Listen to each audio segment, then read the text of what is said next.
अस्सलाम वालेकुम, क्या हाल है? जैसा कि आपको पता है कि जब हम वीज़े के लिए अप्लाई करते हैं या जब हम अपना प्रोसेस स्टार्ट करते हैं तो हमें उस दौरान चाहिए होती है बैंक स्टेटमेंट। आज की वीडियो में मैं उस बारे में बताऊंगा क्योंकि ये एक सबसे इम्पॉर्टेंट चीज़ है वीज़े में। ठीक है, जब आप अप्लाई करते हैं तो स्टेटमेंट ऐसी चीज़ है कि अगर इसमें आपका थोड़ा सा भी मसला आ गया तो आपका वीज़ा रिफ्यूज़। ये चीज़ जहन में रखें, ठीक है। अब आपको तो पता होगा कि मतलब ज़्यादातर लोगों को पता होगा कि स्टेटमेंट मैच्योरिटी वो 28 दिन की होती है कि 28 दिन बाद आपकी स्टेटमेंट मैच्योर हो जाती है, ठीक है। लेकिन अमाउंट कितनी रखनी होती है ये अक्सर लोगों को मतलब पता नहीं होता। मुझे भी पता नहीं था पहले।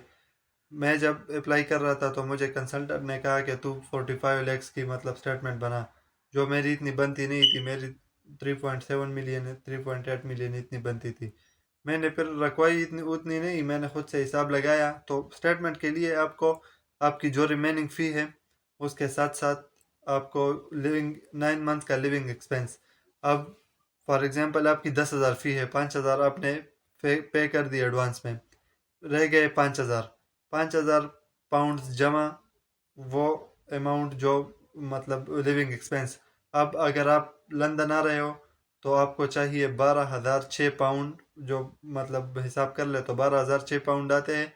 उसके साथ अपनी रिमेनिंग फ़ी जमा कर ले, वो कितने बनते हैं? 17,000 पाउंड। उसको फिर पाउंड रेट में मल्टीप्लाई कर दें। अब अगर आप बर्मिंघम मैनचेस्टर किसी और सिटी में आ रहे हो लंदन के अलावा तो फिर आपको चाहिए 9,207 पाउंड प्लस जो कि आपके लिविंग एक्सपेंस है 9 मंथ के लिए, प्लस रिमेनिंग फ़ी। तो वो रिमेनिंग फ़ी 5,000 पाउंड उसके साथ ऐड कर ले। अब अगर आपकी 10,000 पाउंड रिमेनिंग है, 8,000 रिमेनिंग है तो वही ऐड कर ले, ठीक है।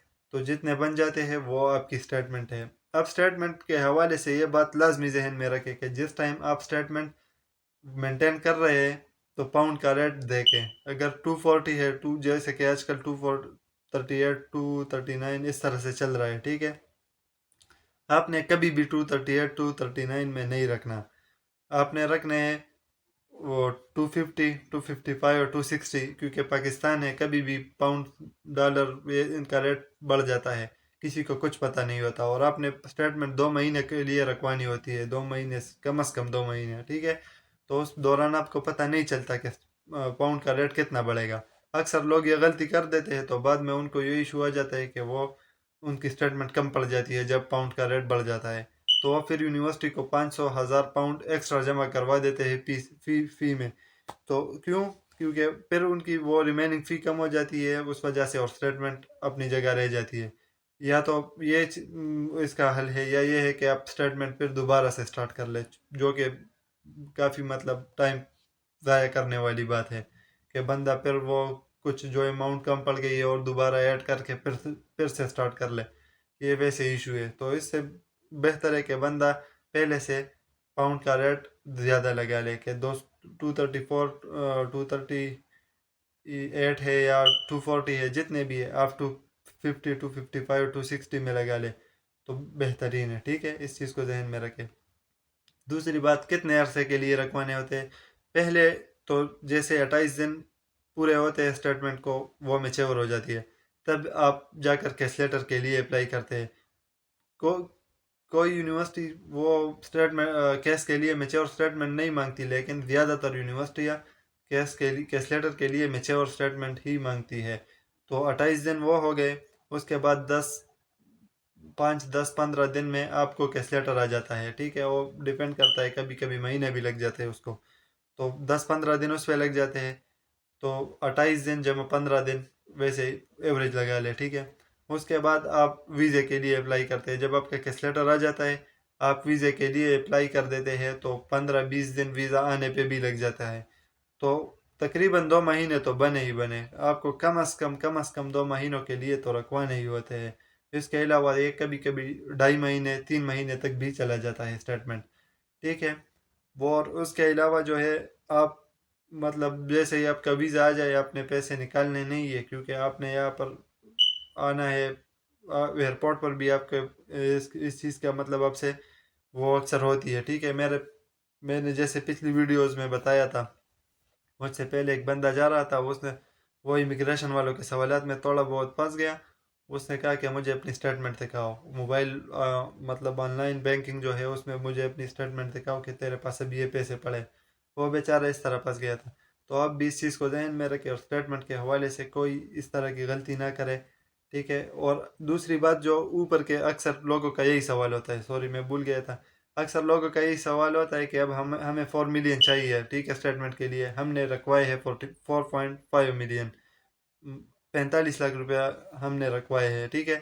اب ہمیں چاہیے 40 لاکھ, تو ہم اوپر کے 5 لاکھ نکال سکتے ہیں. تو جی بالکل آپ یہ نکال سکتے ہیں, اس کا کوئی ایشو نہیں ہے. اس کا آپ کے ویزے پہ اسٹیٹمنٹ پہ کوئی اثر نہیں پڑے گا. ٹھیک ہے. وہ لیکن ٹرانزیکشن اتنی میں تو کہتا ہوں کہ نہ کرے, لیکن اگر پھر بھی ضرورت ہے تو آپ کر سکتے ہیں اوپر والی اماؤنٹ. نیچے اس سے کم نہیں ہونے چاہیے اس 28 دنوں میں جتنے آپ کو چاہیے. وہ اس چیز کو لازمی ذہن میں رکھیں. باقی اوپر کے اماؤنٹ کو نکال سکتے ہیں, لیکن میں کہتا ہوں نہ نکالے, کیونکہ جب آپ کی زیادہ بڑی بڑی ٹرانزیکشن آ جاتی ہے اکاؤنٹ میں, تو ایمبیسی پھر اس حوالے سے پوچھتی ہے کہ یہ پیسہ کدھر سے آیا, کدھر گیا, کدھر. تو ایک ہی مطلب آپ بغیر ٹرانزیکشن کے وہ سبمٹ کروا دے اسٹیٹمنٹ, تو پھر آپ کو ایشو نہیں ہوگا, آپ کا پروسیس زیادہ لمبا نہیں ہوگا. ٹھیک ہے. یہ بات لازمی ذہن میں رکھیں. یہ اوپر.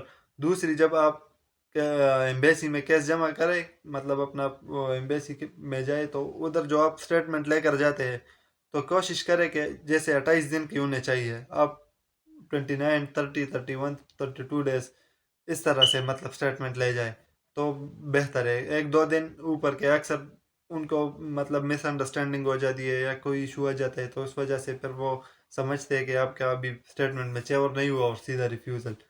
تو یا ریفیوزل یا آپ سے پھر دوبارہ سے مانگتے ہیں, تو پروسیس تھوڑا سا لمبا ہو جاتا ہے. تو 2-3 دن ایکسٹرا مطلب رکھ کے پھر لے جائے, جو کہ آپ کے آلریڈی پڑے ہوتے ہیں. تو اس چیز کو ذہن میں رکھے. باقی انشاءاللہ جو آ رہے ہیں سب کے لیے بیسٹ آف لک. اور اسٹیٹمنٹ کے حوالے سے یہ ویڈیو تھی, اور اس کو مطلب لازمی اس چیز پہ غور کرے تاکہ آپ کا ریفیوزل نہ آئے. چلو ملتے ہیں انشاءاللہ اگلی ویڈیو میں.